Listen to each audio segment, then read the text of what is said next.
Ih, kamu kok bandel banget toh, Le? Ibu sudah kayak gini, kok malah dilanjutin sih? Kan mumpung gak ada bapak, Bu. Sahut Munir menggoda istriku.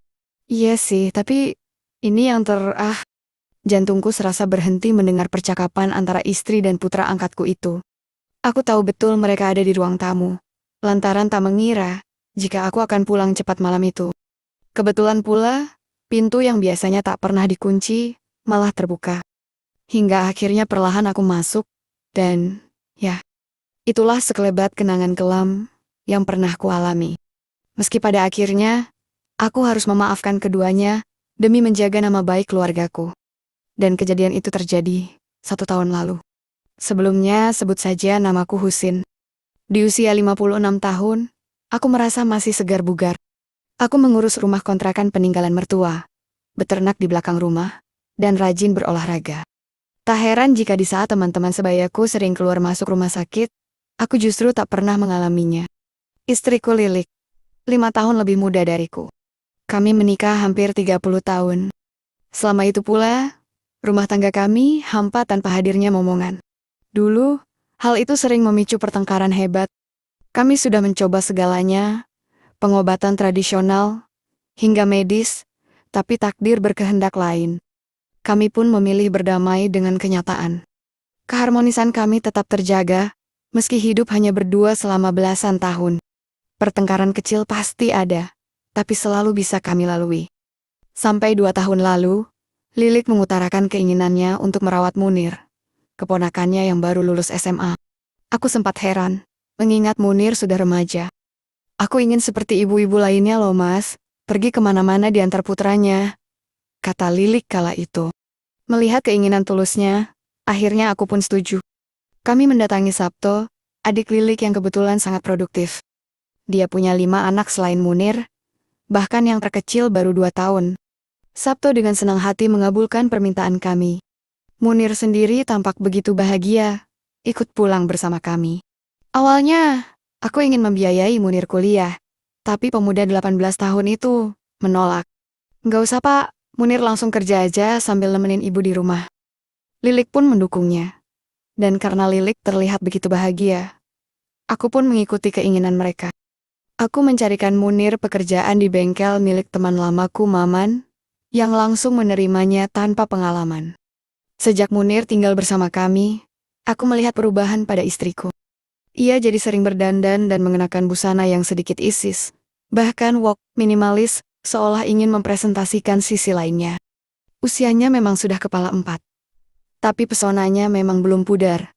Apalagi ia aktif aerobik di komplek. Saat itu aku sama sekali tak curiga. Aku mengira itu fase puber keduanya. Toh ibadah pasutri kami pun masih baik-baik saja, bahkan masih aktif seminggu 2-3 kali. Tapi, semua prasangka baik itu hancur setelah peristiwa baik itu kusaksikan sendiri. Suatu hari, Maman temanku datang mengabarkan rekan kerja lama kami meninggal dunia. Aku dan beberapa temanku, termasuk Maman, sepakat pergi ke rumah duka di luar kota untuk memberi penghormatan terakhir. Bapak, nanti bermalam di sana? Tanya Lilik saat aku membereskan tas. Kayaknya gitu bu, sekalian pengajiannya. Lilik pun tersenyum dan berkata, dia tidak apa-apa ku tinggal, sebab ada Munir. Alhasil, kami pun berangkat menghadiri pemakaman itu dengan tenang. Di sana, seharusnya kami ikut pengajian malam. Tapi sore itu Maman mendapat telepon komplain dari pelanggan di bengkelnya. Bahkan mengharuskan kami harus segera pulang. Kami tiba, nyaris dini hari. Maman mengantarku sampai depan rumah. Dan saat turun dari mobil, perasaan aneh itu mulai datang. Lampu teras padam, hal yang sangat jarang terjadi selama aku tinggal. Aku lantas melangkah pelan. Dan ketika belum sempat mengetuk pintu, aku justru menangkap suara-suara aneh dan janggal. Ah, iya, Teyus gitu. Pinter banget toh kamu, Le. Aku hafal betul. Itu suara Lilik istriku. Tapi, Ibu Sueneng kan? Ngomong-ngomong, lebih afdol mana sama Bapak Bu? Sahut Munir menggoda istriku. Ah, kok masih tanya toh ah? Jantungku serasa berhenti mendengar percakapan antara istri dan putra angkatku itu. Aku tahu betul mereka ada di ruang tamu. Lantaran tak mengira jika aku akan pulang cepat malam itu. Kebetulan pula pintu yang biasanya tak pernah dikunci malah terbuka. Hingga akhirnya perlahan aku masuk. Satu langkah sebelum sampai di ruang tamu, kunyalakan lampu. Dan seketika itu, Munir dan Lilik kaget. Bukan kepalang melihatku mematung tak jauh dari tempat mereka berada. Tapi kekagetan mereka tak sebanding dengan keterkejutanku saat melihat fenomena keduanya yang sudah sedemikian rupa. Lili sudah berada di singgasana mengemudikan sampan, sementara Munir mengikuti alur kehidupan. Loh, apa-apaan kalian? Amarahku meledak seketika, dan bersamaan dengan itu pula, aku membawa Munir keluar. Lilik pun histeris, berusaha menghalangi. Hingga alhasil keributan itu mengundang perhatian tetangga. Kami pun dibawa ke kantor desa oleh para warga. Di sana aku menjelaskan kronologi tanpa ada yang kubuat-buat. Semua warga yang mendengarnya pun terkejut, bahkan menyarankanku untuk menyelesaikannya secara hukum. Beruntung aku masih bisa meredakan emosiku, bahkan memilih untuk menyelesaikannya secara kekeluargaan. Aku masih menjaga nama baik, meskipun harus menyimpan kecewa yang tak akan kulupakan seumur hidup. Singkat kata, pasca pengkhianatan itu, rumah tanggaku pun berubah. Aku mudah marah, meskipun ada kesalahan kecil yang dilakukan Lilik. Sementara Lilik pun hanya bisa diam menerima luapan emosiku. Kewajiban pasutri kami juga sudah jarang dijalankan. Terutama ingatan itu benar-benar masih terpatri di benakku. Setidaknya keadaan dingin itu berlangsung hampir sebulan lamanya. Sampai suatu malam, tepatnya ketika kami hendak istirahat di kamar, mendadak Lilik menangis dan mengutarakan penyesalannya padaku. Maafin aku, Mas. Aku salah, tapi aku mohon, jangan seperti ini. Lebih baik kita pisah daripada aku terus menanggung salah, yang entah sampai kapan akan berakhir. Sejenak aku terkejut. Berpisah, itu mustahil bagiku. Jawab Thomas. Aku lelah seperti ini, Mas. Merasa tak tega, maka aku pun memiuk dan berusaha meredam tangisannya. Ngomong aja kamu ingin apa, Mas? Biar kamu bisa maafin aku, katanya. Kemudian, sejenak aku terdiam, sampai tak lama kemudian, sebuah kalimat tiba-tiba terlontar begitu saja dariku. Aku juga ingin kayak kamu, Bu. Maksud kamu, Mas? Katanya, sambil menoleh heran. Ya, aku ingin juga rapat paripurna sama yang lain. Kayak kamu sama Munir. Sontak, Lilik pun terkejut. Mas? Yakin? Tanyanya yang kujawab dengan anggukan. Ya udah Mas, tapi dengan satu syarat. Syarat? Syarat apa itu? Aku ingin memantau rapat paripurna itu langsung, Mas. Kamu gak bercanda kan, Bu? Lilik mengangguk sambil tersenyum, dan hal itu membuatku yakin jika dia akan baik-baik saja. Singkatnya, sejak Lilik mengizinkan hal itu, kebimbangan justru menyerangku. Sudah seminggu berlalu, aku tak kunjung menjalankan niat balas budi itu. Apalagi syaratnya adalah istriku harus memantaunya secara langsung. Meskipun begitu, hubungan antara aku dan Lilik pun berangsur membaik. Lilik jadi lebih perhatian, meski aku terkadang masih dingin. Saat ibadah pasutri pun, Lilik juga berubah. Jauh lebih satset dari sebelumnya. Bahkan seringkali aku pula sampai kelawahan dengannya. Seperti halnya malam itu, setelah aku selesai memberi pakan ternak, aku lantas melangkah ke kamar. Aku sudah mengira jika Lilik pasti sudah menungguku di kamar. Dan benar saja, pada saat aku membuka pintu, nampak ia menunggu di tepi divan. Tapi ada satu yang justru membuatku terkejut, bukan kepalang. Tak hanya Lilik di sana, melainkan juga ada Ayu, wanita yang menyewa salah satu kamar kontrakan. Ia seorang SPG berusia 25 tahun, dengan perawakan tinggi semampai, dan rambut panjang sebahu. Dan yang lebih mengejutkan lagi, mereka sudah dalam keadaan sedemikian rupa. Tepatnya jajaran kabinet dan lain-lainnya sudah tak berada pada jabatan negara. Lilik mendekat ke arahku yang mematung. Cahaya temaram itu membuatku menayan Yuda, berkali-kali memperhatikannya. Kita wujudkan impianmu, Mas, ujarnya tiba-tiba. Kamu yakin, Bu? Sahutku terbata-bata. Apapun, Mas. Apapun untuk menebus kesalahanku. Jawab Lilik lirih sambil berjongkok tiba-tiba. Sontak saja aku terkejut, sekaligus memejamkan mata ketika ia mengambil perahu motor itu.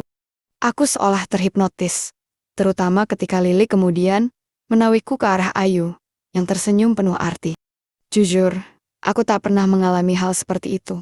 Aku hanya diam dan menuruti skenarionya. Ayu yang berperawakan, nyaris sama dengan Lilik pun mendekat. Sebuah sambutan di wir-wir pun diaturkan untuk pertama kalinya. Sementara Lilik memilih bersimpiuh, memberi perhatian baiknya.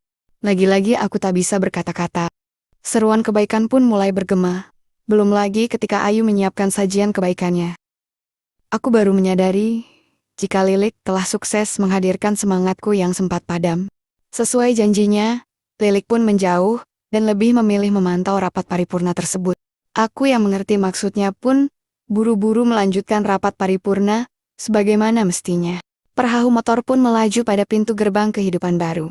Dan sungguh kuakui, bencana dan musibah itu sangat berbeda dari yang pernah kualami sebelumnya. Waktu berlalu, dan beberapa varian motor pun tak lupa kuterapkan pula di sana. Sampai pada akhirnya, baik Ayu maupun aku sama-sama tiba pada titik tujuan yang belum pernah kami lalui sebelumnya. Gimana Yu? Paten kan suamiku? Tanya Lilik pada Ayu. Ya mbak, aku nggak pernah dapat musibah seperti ini loh sebelumnya. Balas Ayu sambil menoleh ke arahku. Kalau mas, gimana? Apa sudah afdol? Tanya Lilik, yang kujawab dengan anggukan.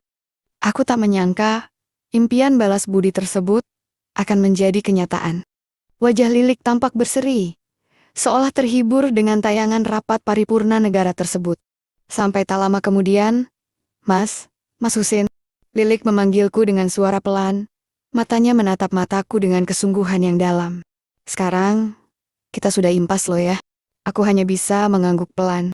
Semua amarah dan rasa dikecewa yang kusimpan selama sebulan seolah sirna, digantikan oleh kebahagiaan yang tak terucapkan. Lilik lantas menoleh ke arah Ayu. Yu, bulan ini kamu gak perlu bayar kontrakan. Semuanya gratis. Kata Lilik membuat Ayu tersenyum lega. Akhirnya, setelah beres-beres negara, Ayu segera pamit dan pergi dengan wajah sumringah. Setelah kepergian Ayu, suasana kembali hening. Kami berdua duduk di tepi divans, merasakan keheningan yang berbeda dari sebelumnya. Aku minta maaf mas, atas kesalahanku sama Munir, dan juga yang tadi, kata Lilik sambil menggenggam tanganku. Aku cuma ingin kamu tahu mas, apa yang dulu terjadi dengan Munir, dan apa yang terjadi barusan, itu hanya pelampiasan, tanpa perasaan. Aku ngerti kok bu, aku justru merasa kita sudah kehilangan arah. Refleks ucapan itu terlontar dariku. Aku juga mas, katanya yang kemudian menatap lekat mataku. Kamu masih ada perasaan sama aku kan mas? Pertanyaan itu seperti palu mematuk hatiku. Iyalah bu, masih, dan akan selalu, selamanya. Jawabku jujur, membuat Lilik terharu. Itu lebih dari cukup untukku mas. Karena kita sudah impas, mari kita lupakan Munir dan Ayu mas. Maksud kamu bu? Kita mulai lembaran baru mas. Kita harus kembali ke janji kita yang dulu. Janji setia dan janji akan terus bersama selamanya. Kita jaga rumah tangga kita mas. Aku terdiam sesaat, lalu menawiknya dalam peyukan yang erat. Aku setuju bu, aku juga nggak mau mengulanginya lagi. Alhasil malam itu menjadi babak baru perjalanan rumah tangga kami.